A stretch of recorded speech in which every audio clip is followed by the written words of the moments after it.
There really is a pedestrian bicycle safety crisis unfolding across the U.S. When you're walking around outside, do you give much thought to the traffic?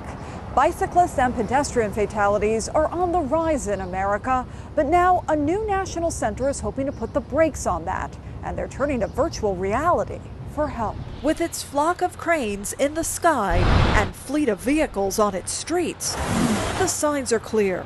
Charlotte is one of the fastest growing metro areas in the country, according to the census. Our streets are our largest shared public space in Charlotte. We have more area on our streets than we do in our parks and other public spaces. And that's where the problems begin, according to Meg Fensel with Sustain Charlotte, a nonprofit pushing to make the city safer for pedestrians and bicyclists. People who are walking and riding bikes in Charlotte account for less than 3% of all crashes, yet they account for over a third of all traffic deaths. It's not just an issue in Charlotte, but all over the country.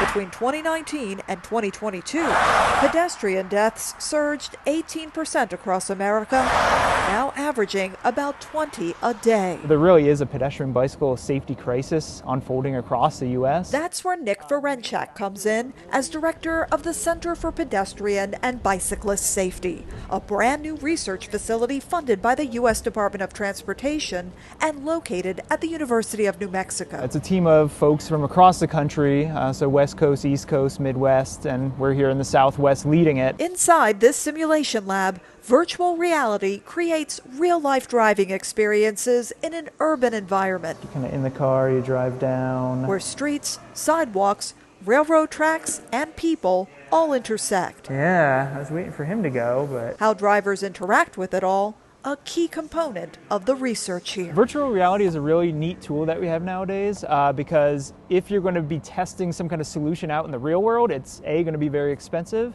and B, it could be unsafe, right? Something that you try might not work, and then somebody could be killed if you test it in the real world. So virtual reality allows us to test things at a very basic level. It's a four-way stop. Getting behind the wheel feels completely immersive, like you're really driving on a road. Our roads, especially in our urban areas, really prioritize moving vehicles quickly, and that comes at the detriment of pedestrians and bicyclists who are also trying to use that road space. How to improve sharing that space is the main focus here, now specifically looking at bike lanes. It actually makes the entire roadway safer for all road users because it slows vehicles down. Then the next step up is actually protecting that space.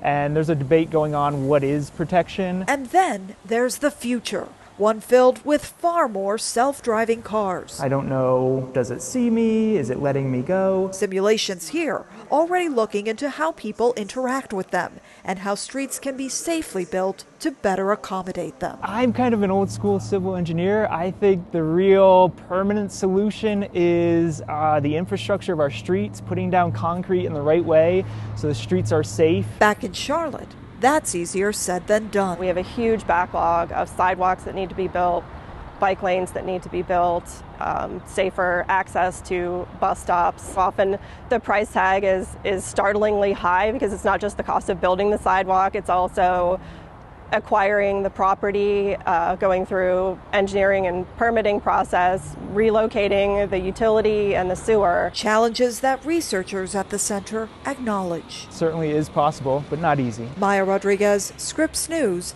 Albuquerque, New Mexico.